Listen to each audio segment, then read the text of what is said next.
capítulo 2, nos quedamos hasta el versículo 3 la semana pasada y vamos a seguir a partir del versículo 4.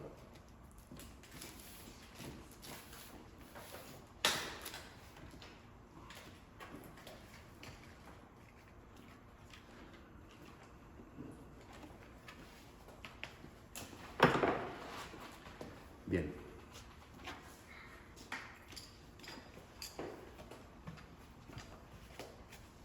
Les va a tocar estar así enfrente unos de otros. Vamos a continuar. La semana pasada estuvimos hablando de los falsos profetas, de los falsos maestros que dice Pedro que habría, que estarían levantándose para predicar este evangelio distorsionado. Estuvimos hablando acerca de que estas personas no entran por las puertas de las congregaciones anunciándose como, miren, les vengo a enseñar estas cosas que son diferentes, no, sino que dentro de la congregación es donde ellos comienzan a desarrollarse, a desenvolverse, a tener comunión unos con otros y el pecado en ellos hace florecer las falsas enseñanzas. Veíamos que no siempre en estas personas está como la conciencia de voy a introducirme, voy a enseñar estas cosas malvadas y voy a hacer esto y voy a hacer aquello, no, sino que estando ellos viviendo en pecado y presentándose a sí mismos excusas delante de Dios, utilizando y tergiversando la palabra para ellos sentirse menos condenados, pues enseñan estas mismas cosas a otras personas, tal vez que están en su misma condición. Cuando un cristiano, cuando una persona que comienza a escuchar el evangelio, a escuchar la palabra, a convivir con otros cristianos y se da cuenta de su estado, de la realidad, de que Dios es santo, de que Él no quiere que nosotros pequemos. Y escuchaba en una prédica, no me acuerdo cuándo, no era una prédica, era un video corto pues, pero esta persona, supongo que cristiana, decía, no sé si lo dijo como manera de consuelo, pero dijo algo así como, no es que Dios pida que seas perfecto, no es que Dios pida que seas así, tal cual Él es, ¿no? Porque no podemos serlo. Entonces me puse mucha atención en eso porque la mitad era verdad y la mitad era mentira, ¿no? Sí, no podemos ser perfectos como Dios lo es y santos como lo es Él. No podemos, nadie puede mientras esté en esta tierra, nadie. Ni el que se diga más ungido, ni el más espiritual, ni nada. Sin embargo, Dios sí pide que seamos perfectos, sí pide que seamos santos como Él es santo, sí lo pide. Entonces, en medio de la iglesia siempre va a haber personas, siempre ha habido, hay y habrá, hasta que Cristo venga, personas dentro de la congregación que presentan una actitud pecaminosa, un comportamiento, una decisión, algo sale de sus bocas, una ofensa, algo. Sin embargo, ¿qué pasa cuando esa persona que ha pecado y está conviviendo con otros cristianos? Estos cristianos se encuentran en la misma posición de esta persona que está pecando. Esa persona necesita palabra, esa persona necesita exhortación, si es necesario necesita reprensión en amor a través de las Escrituras. Pero ¿qué pasa si quienes lo rodean son cristianos que también están viviendo en pecado? Va a ir con otros cristianos, ¿no? Porque es lo que necesita y va a decir, oye, mira esto y aquello. Entonces, ¿qué consejo es el que va a recibir? ¿Uno bíblico? No. ¿Qué va a recibir? Pues mira, yo estoy igual, pero tranquilo, la gracia de Dios es suficiente. No pasa nada, o deja de hacer esto y mejor haz esta otra cosa, o esto y aquello, o mira, vente, vamos a tal lugar.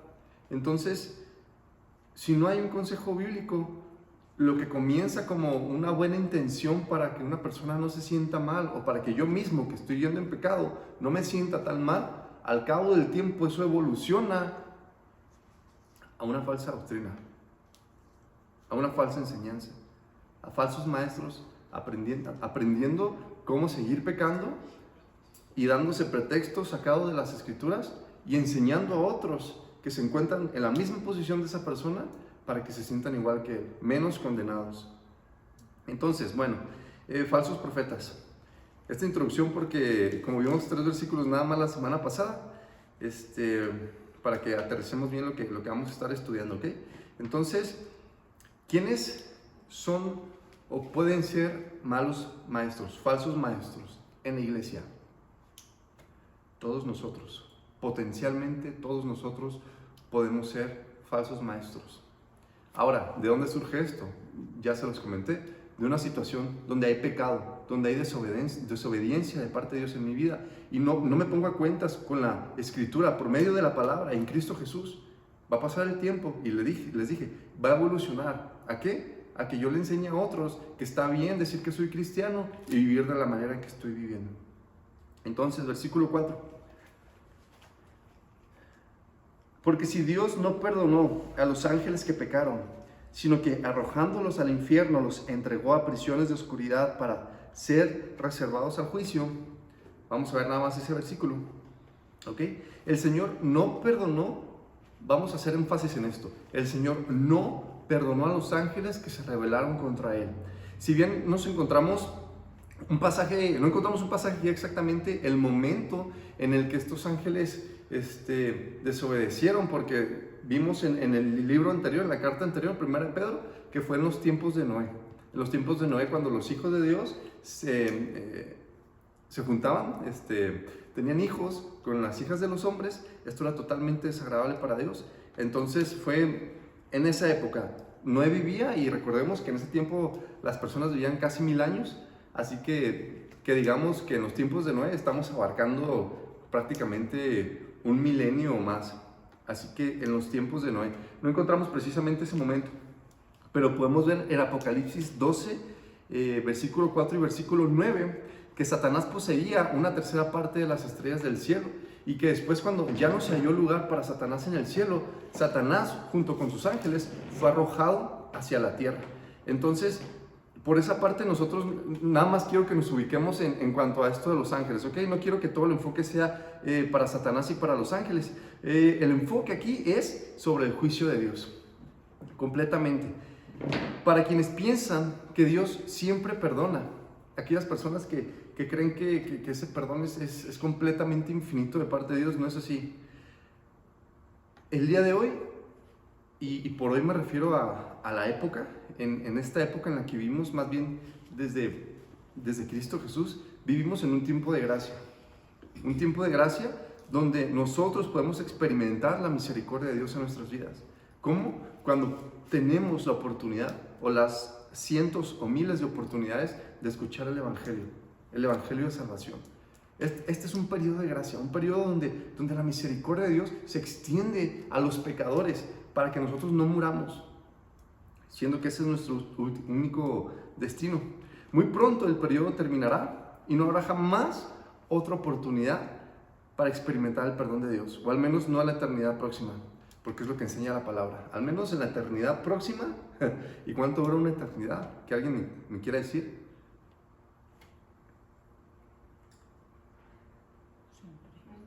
Siempre una eternidad, ¿no? ¿Cómo se representa el símbolo de eternidad? Es un infinito, ¿no? Un 8 volteado, porque es algo que no tiene fin. Esta es la única oportunidad, es la única oportunidad para cada ser humano de experimentar el perdón de Dios, de alcanzar la misericordia, la única, no hay otra, no hay otra. Hay unas personas, un grupo de personas mal informadas, que carecen de la revelación espiritual, que creen ellos que después de la muerte, aún experimentando el infierno, los impíos, los malvados, en algún momento todos van a alcanzar salvación. Todos, absolutamente todos van a alcanzar salvación, y después de cierto tiempo de sufrimiento o de grados de sufrimiento, en algún momento van a estar en la presencia de Dios. En algún momento, después de sufrir tantos miles de años, eones, no sé, algún día van a alcanzar el perdón y van a ser cambiados a la presencia de Dios. Ellos son los universalistas, los que dicen que todos van a alcanzar la salvación. No es así. La palabra no enseña absolutamente eso. No sé si se habrán percatado al leer sus Biblias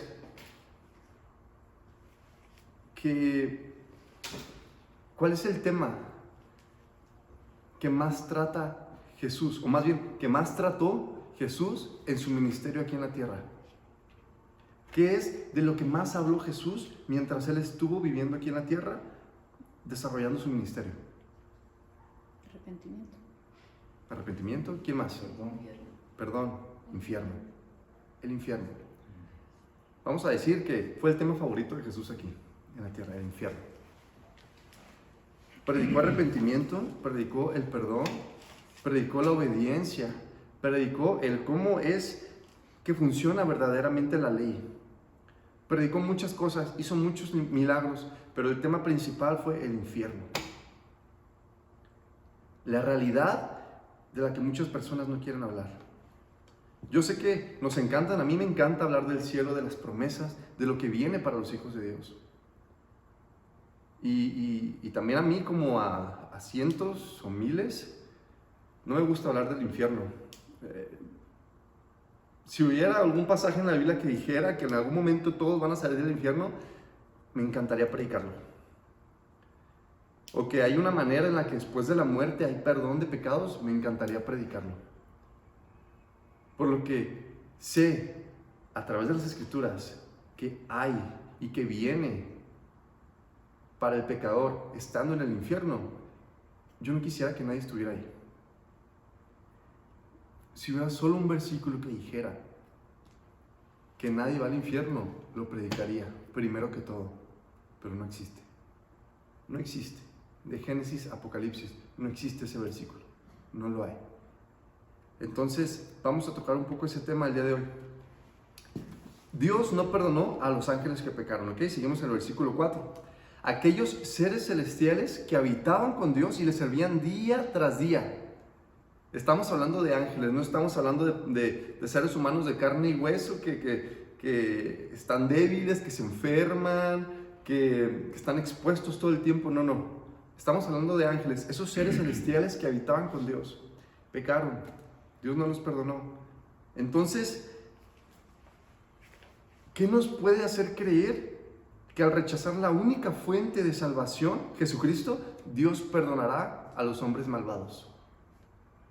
Si Dios no perdonó a esos seres celestiales que habitaban con Él desde muchísimo antes que los seres humanos fueran creados, ¿qué nos puede hacer pensar que Dios va a perdonar a los que rechacen a la única fuente de salvación que es Cristo Jesús?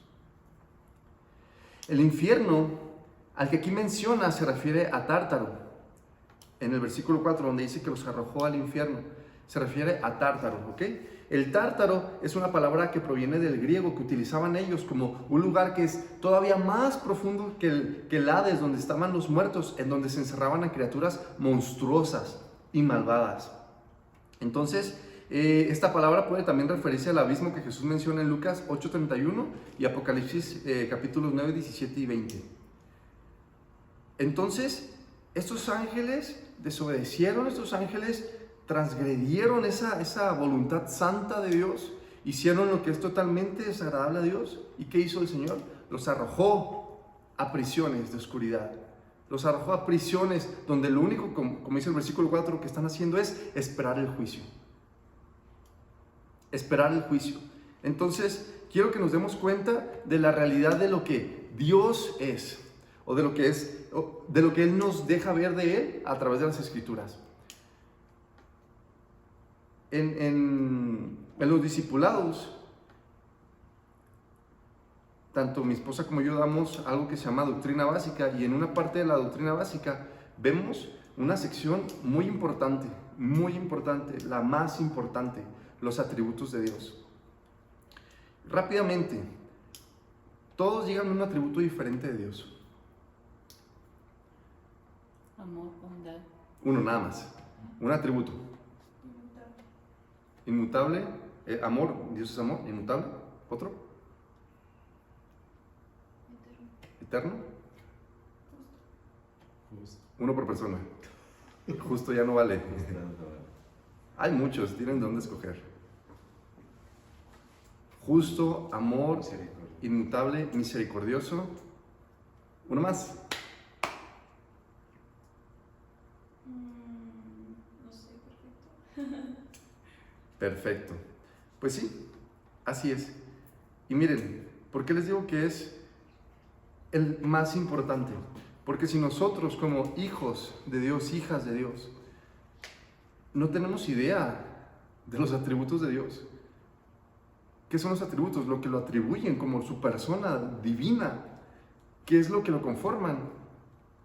Entonces no lo conocemos. Entonces no tenemos idea de quién es Él. La misericordia de Dios no se puede explicar. Las palabras no pueden describirla. No hay libros que contengan una explicación concreta de la misericordia de Dios. Es totalmente indescriptible, es hermosa. Pero ¿saben qué? Dios sigue siendo juez justo. Salmos 7, del versículo 11 al 16. Bueno, estamos muy cerca. ¿Alguien que lo quiera leer? Salmos 7, 11 al 16.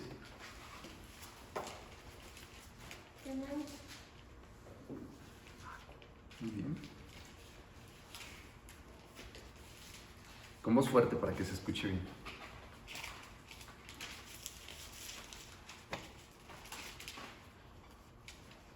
El primero que diga yo.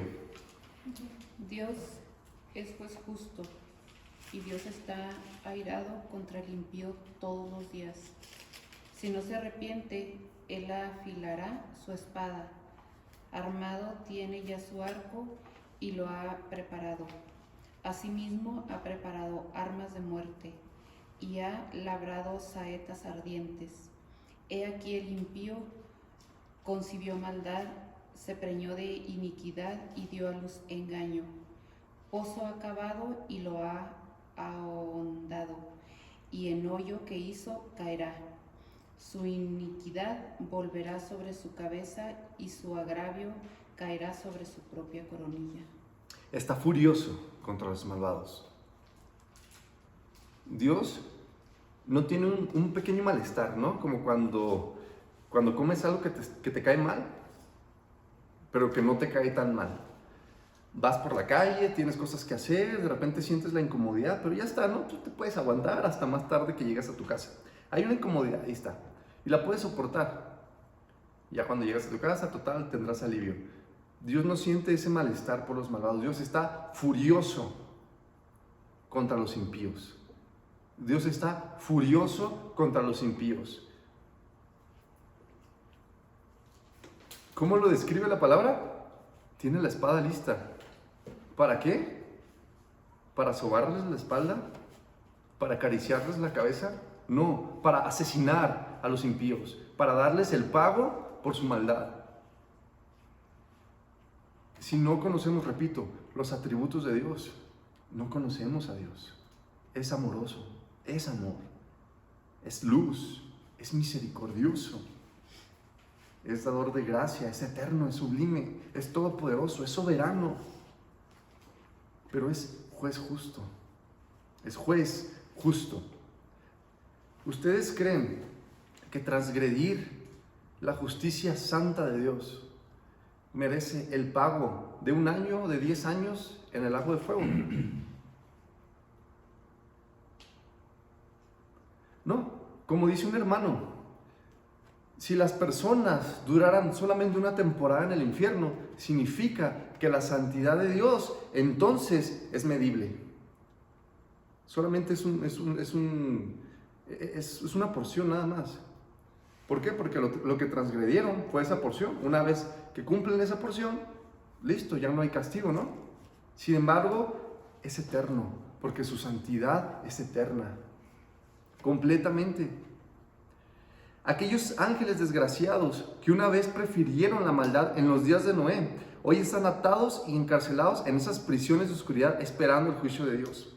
Escuchen, hermanos, el infierno está preparado para el diablo y sus ángeles. Jesús lo dice en Mateo 25:41.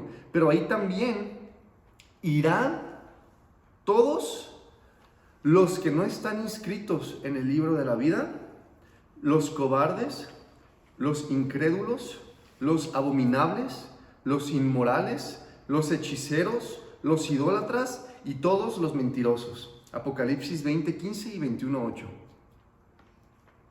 Para empezar, para resumir, todos los que no estén inscritos en el libro de la vida. todos los que no estén inscritos en el libro de la vida. Vamos a continuar, versículo 5.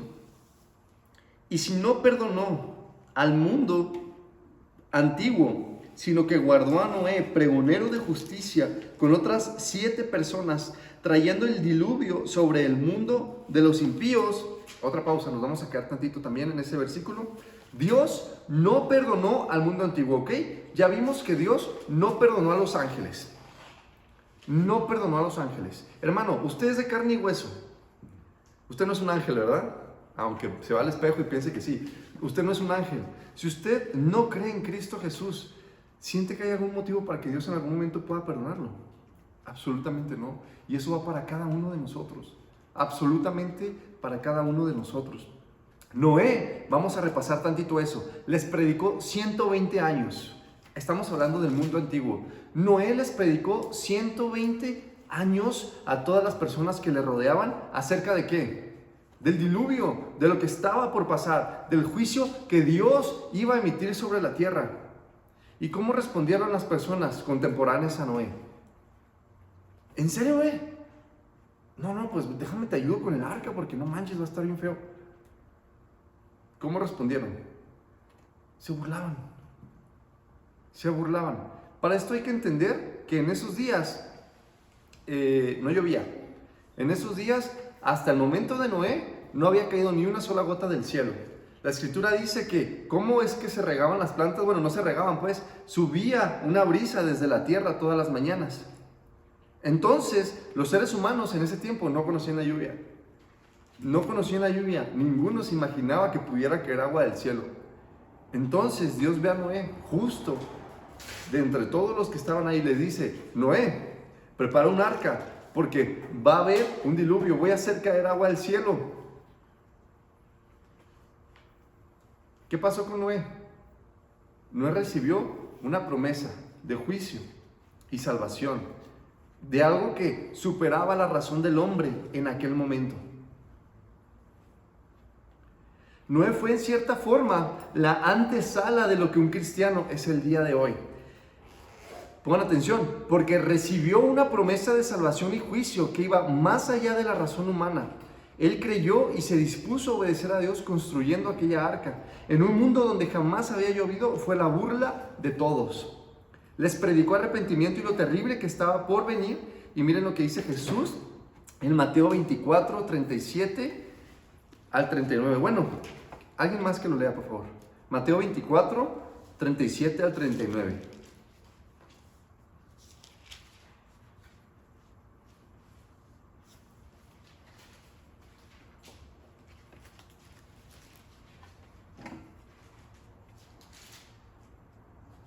Mas como en los días de Noé, así será la venida del Hijo del Hombre. Porque como en los días antes del diluvio estaban comiendo y bebiendo, casándose y dándose en casamiento, hasta el día en que Noé entró en el arca.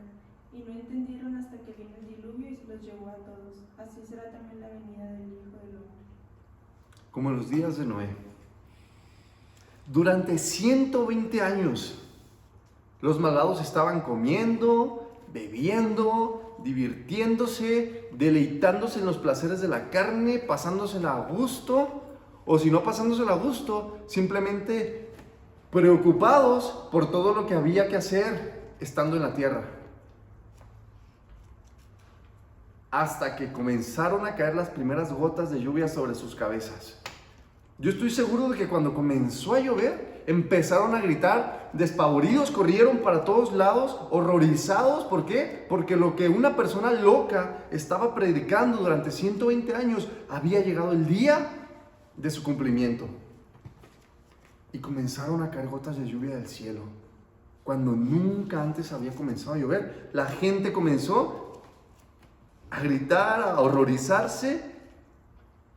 Y no sé, a lo mejor no todos, pero algunos, estoy seguro de que sí, quisieron correr a donde estaba Noé, a donde ya había construido el arca. Pero ¿saben qué? Era demasiado tarde. Demasiado tarde. En ese momento, dentro del arca, ya estaba Noé, ya estaba su familia, ya estaban los animales que Dios había metido. ¿Y saben qué? Dios mismo había cerrado las compuertas del arca. nadie más podía entrar, absolutamente. Ahorita estamos en tiempos de lluvia. ¿Recuerdan hace unos días que llovió como 20 minutos y se hicieron ríos en la calle? Hasta mi carro salió dañado un poco ahí por uno de los ríos que se hizo rápido en la calle. 20 minutos nada más.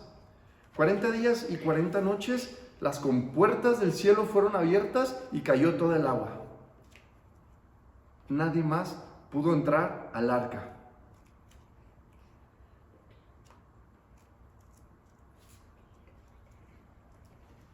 Entonces, no es un protocristiano, si lo podemos decir de alguna manera. Una persona que ha recibido una promesa de Dios, que va más allá de la razón humana. Y Dios nos dice, haz esto, confía, te voy a salvar. Y nosotros lo hacemos, o es lo que debe hacer un hijo de Dios. Y va por ahí predicándole a sus compañeros de trabajo, a los de la iglesia, a los de la escuela, a los de su familia, que va a haber juicio de Dios sobre la tierra, que la tierra va a ser destruida por fuego, que los impíos van a morir y recibir el juicio de Dios, pero que hay esperanza, hay salvación en Cristo Jesús. Y predicamos un día, 10 días, un año, 50 años, 2000 años, y se burlan de nosotros, y unos escuchan, a diferencia de aquel tiempo, nadie escuchó. Otros persiguen, otros asesinan a los que predican eso. Pero como en los días de Noé, en un momento va a estar cerrada el arca y nadie más va a entrar, sino solamente los que creyeron, solamente los que escucharon las promesas de Dios y las creyeron de verdad. Y no va a haber manera de que otra alma entre a la salvación, ni una otra.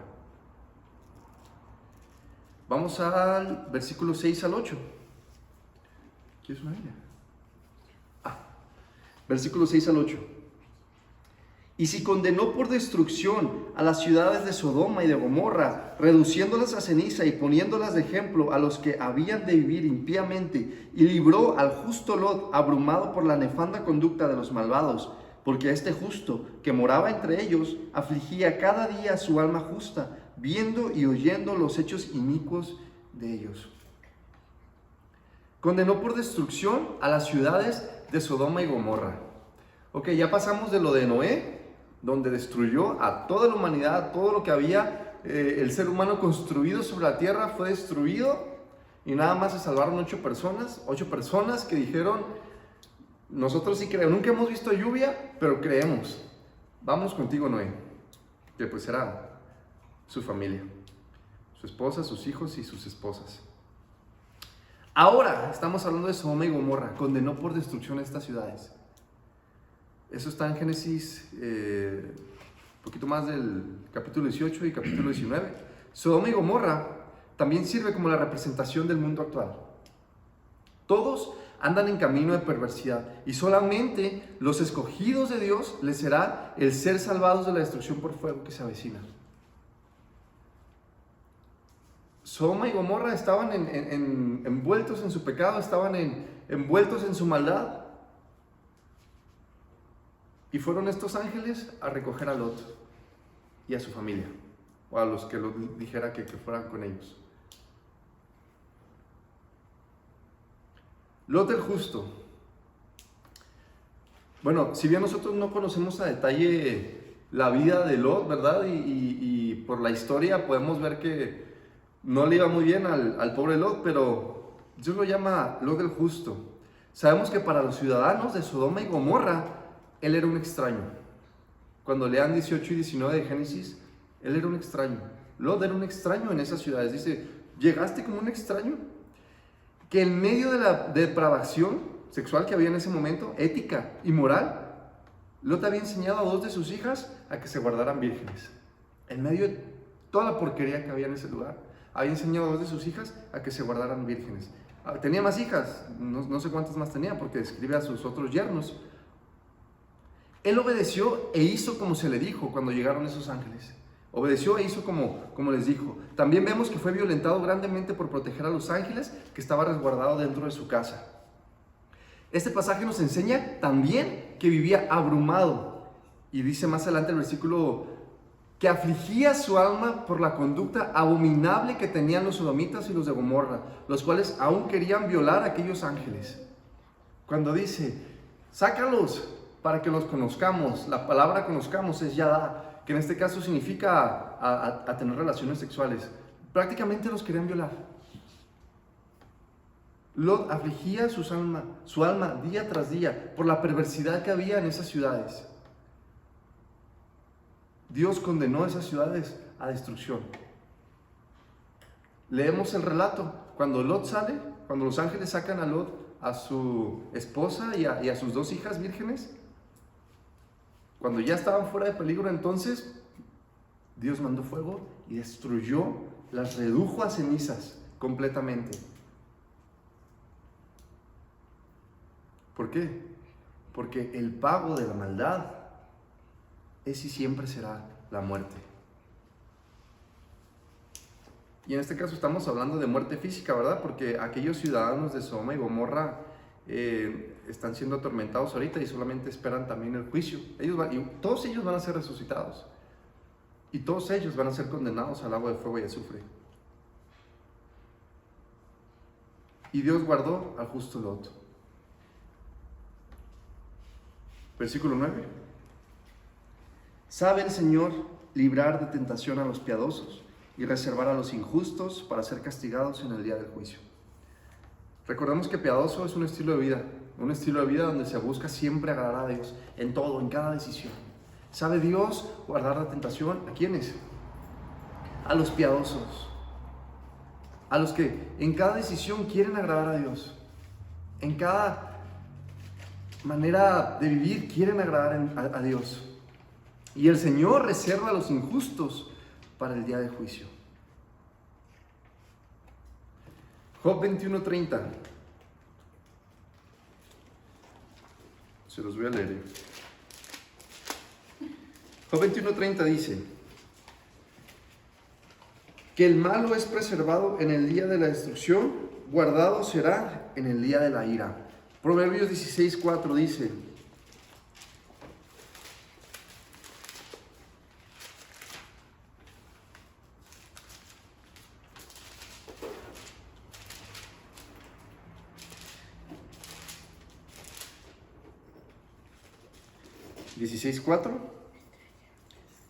todas las cosas ha hecho Jehová para sí mismo, y aún al impío para el día malo.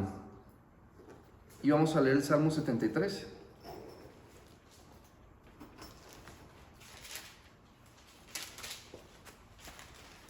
Dice: ciertamente es bueno Dios para con Israel, para con los limpios de corazón. En cuanto a mí, casi se deslizaron mis pies, por poco resbalaron mis manos. Ojo ahí por si alguno se siente identificado. Porque tuve envidia de los arrogantes, viendo la prosperidad de los impíos, porque no tienen congojas por su muerte, pues su vigor está entero. No pasan trabajos como los otros mortales, ni son azotados como los demás hombres. Por tanto, la soberbia los corona. Se cubren de vestido de violencia, los ojos se les saltan de gordura, logran con creces los antojos del corazón. Se mofan y hablan con maldad de hacer violencia, hablan con altanería, ponen su boca contra el cielo y su lengua pasea la tierra. Por eso, Dios hará volver a su pueblo aquí, y aguas en abundancia serán extraídas para ellos.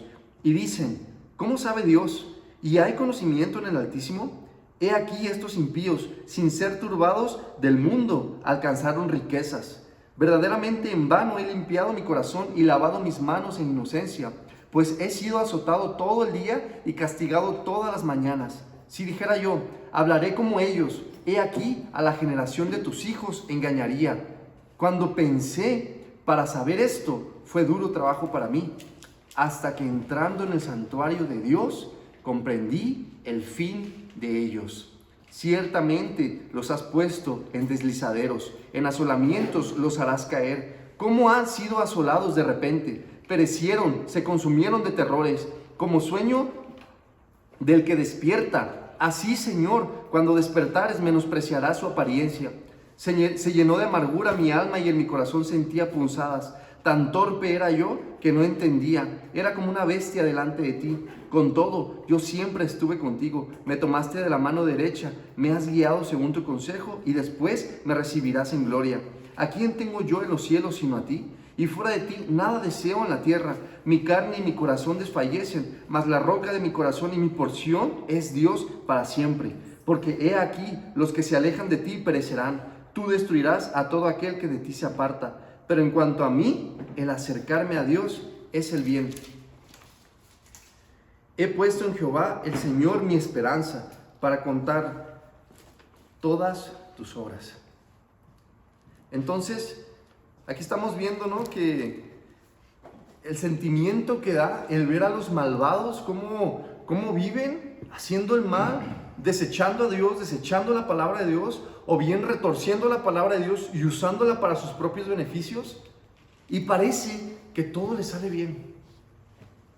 Parece que tienen éxito y que prosperan.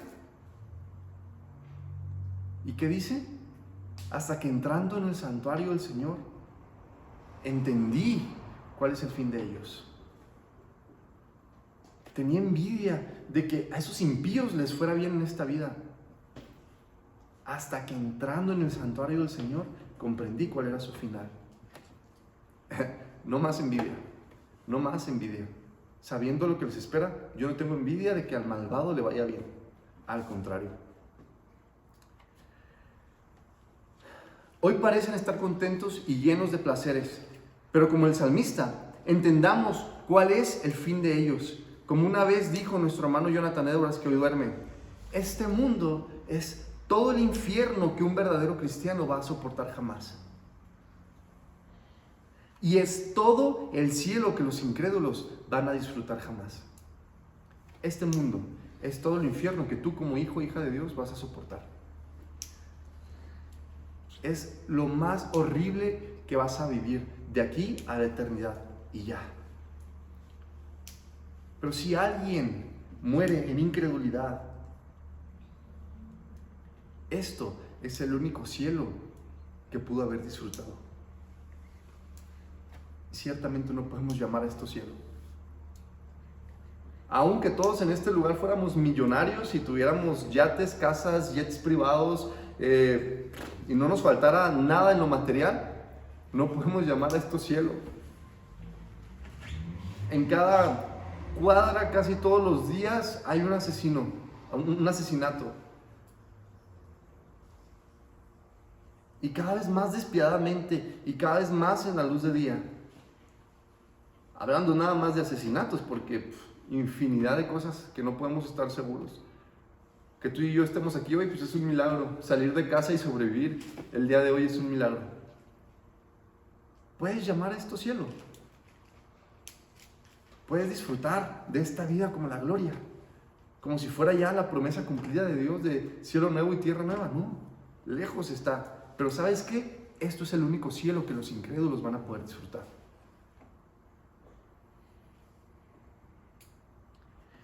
William Nichols, otro hermano, en su publicación Los terrores del infierno, dice, lo decidí aquí escribir, se los voy a leer. No puedo terminar sin una palabra final para ti, que te crees convertido pero no lo estás, y también para ti que sabes que no estás convertido. ¿Puedes concebir la eternidad? Haz una pausa y trata de imaginar que eres atormentado incesantemente, para siempre, sin final. ¿No te aterroriza esto? ¿Jamás tener un momento de descanso? ¿Jamás tener una gota de agua que calme tu sed? Vuelve a reflexionar sobre la duración de la eternidad. Trata de imaginártelo, día y noche, ardiendo por siempre jamás en un fuego como una araña en una hoguera, gritando, aullando, sufriendo, maldiciendo el día que naciste y siendo maldecido por los demonios y las almas condenadas que te rodean eternamente. Recordando siempre las advertencias que tuviste sobre la tierra y que no les hiciste caso porque te sentías satisfecho contigo mismo, engañándote de que todo estaba bien con tu alma. La esposa de Job le aconsejó que maldiciera a Dios y muriera. A no ser que te arrepientas y acudas a Cristo, quien es tu única esperanza, maldecirás a Dios eternamente y serás atormentado por Él en su presencia, en la terrible plenitud de su ira, sin que nunca puedas morir. Así es, nunca morirás porque la eternidad es para siempre. Y como les comentaba, ¡qué padre! Vamos a la iglesia a escuchar del infierno. ¿Alguna vez han escuchado a alguien decir eso? Yo no, ni siquiera yo lo he dicho, ni siquiera yo lo he pensado. Pero no hablar de esta realidad, no hablar de lo que más habló Jesús.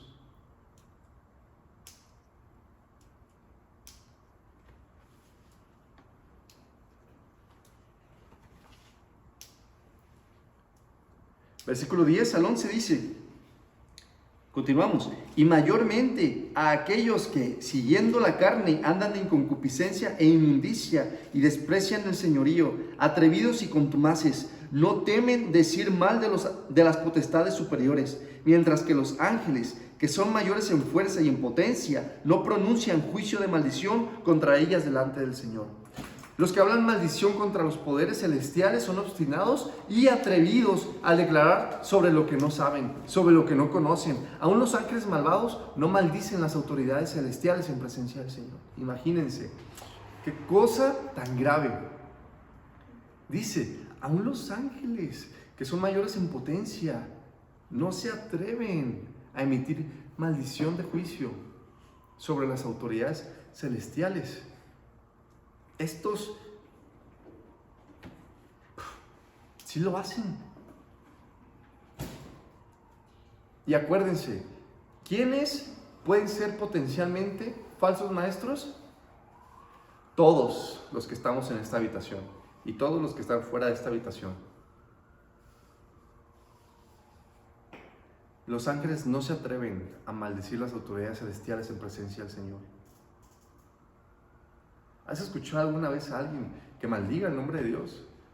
O que maldiga la Biblia, o que maldiga a Jesucristo, que maldiga todo, algo que tenga que ver con el Señor. Yo sí, no tantas veces, porque es raro que en México, que es un país sumamente católico, lleguen a hacerlo, ¿verdad? Pero sí me ha tocado escucharlo, de boca. Pero ¿y de acciones? Todos los días. Todos los días, más de una vez al día, muchas más de unas veces al día. Versículo 12 al 13. Pero estos, hablando mal de cosas que no entienden, como animales irracionales, nacidos para presa y destrucción, perecerán en su propia perdición, recibiendo el galardón de su injusticia, ya que tienen por delicia, el gozar los deleites cada día. Estos son inmundicias y manchas, quienes aun mientras comen con vosotros se recrean en sus errores. Lo vamos a dejar hasta aquí. Dice, son como bestias, son como animales irracionales. Todos los que desprecian al señorío, la autoridad de Dios sobre la creación, están próximos a recibir el premio por su injusticia. Hay galardón para el que cree, la vida eterna. Hay galardón para el que no cree. Y ustedes saben que el que no cree se ramifica en muchos tipos de personas. Los que ignoran, los que deciden ignorar y los que pervierten la palabra. Hay galardón para el que no cree, hay pago, hay premio por su injusticia y para allá se dirigen. Son inmundicia y manchas. Pedro describe que estos malvados aún comen entre los santos de Dios mientras se divierten en sus muchos pecados. Contaminan al pueblo y hacen que las congregaciones apesten a pecado y suciedad. Son inmundicia y son manchas. Y están en medio de las congregaciones. Y por supuesto afuera. Y hacen que apeste, que hieda. Como una conclusión, el juicio y la ira de Dios están sobre los malvados que rechazan a Cristo, los que rechazan la voluntad de Dios y los que aún se burlan de los que predican justicia, como veíamos ahorita con Noé. Ellos son como animales irracionales que están preparados por Dios para el día malo, como leíamos en el Salmo. El infierno hará arder sus cuerpos por la eternidad sin que se apague jamás, donde su gusano no muere. Esta es la única oportunidad de arrepentimiento. Esta es la única oportunidad de gracia y misericordia para el pecador. Entonces, ¿qué gran motivo tenemos para predicar la verdad a los que hoy caminan a la muerte?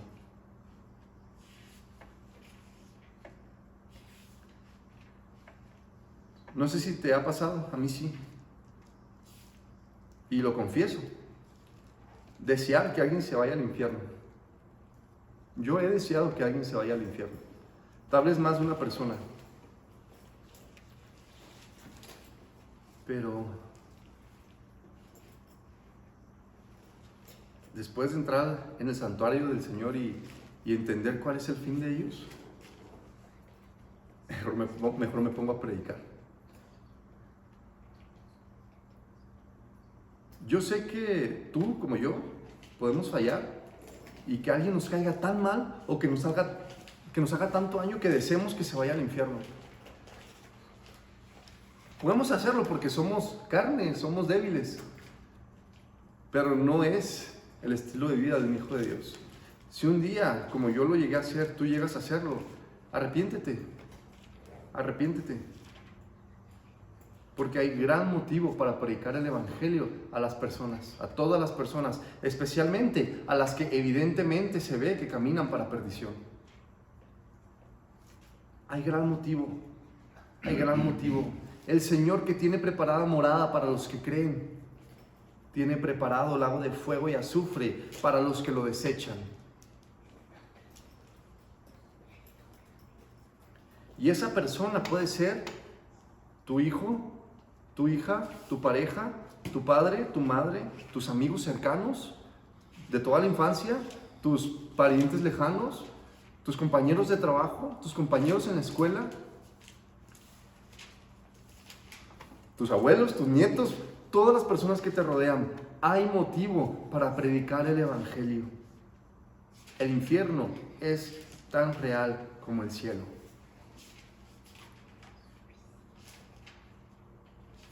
Recuerden, Dios es justo. Transgredir su santidad no se paga con 5 días de penitencia o 1 año. Se paga con la eternidad.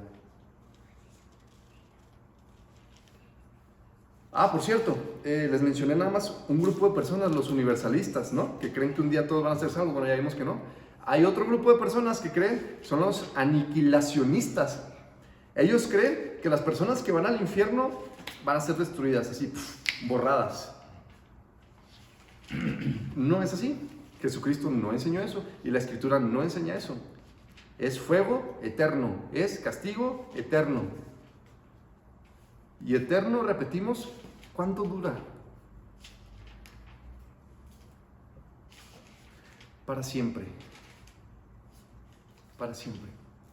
Tal vez tú has creído en Cristo Jesús. Tal vez tú te has aferrado a las promesas de Dios. Somos poquitos aquí y hay muchos allá afuera. Tal vez tú lo has hecho. Y lo que te espera ahora es una eternidad gozando la presencia de Dios, viviendo con Él para siempre, adorando por toda la eternidad. Pero aún hay personas que caminan para otro tipo de eternidad. Otro tipo de eternidad.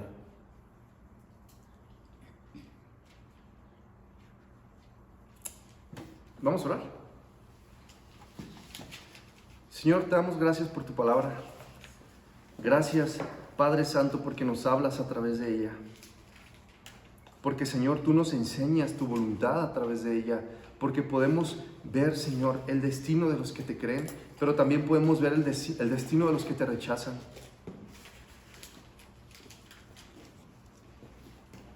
Te ruego, Padre, en el nombre de Cristo Jesús, que en nuestros corazones crezca más, Señor, el anhelo, el deseo, el amor por predicar el evangelio a todos. Porque nosotros ahora podemos saber de lo que tú nos has salvado. De la muerte, del fuego eterno, de la perdición, de estar apartados de ti por siempre. Tú nos has salvado de eso. Pero hay muchos, Señor, que caminan a ese lugar. Y caminan a paso acelerado.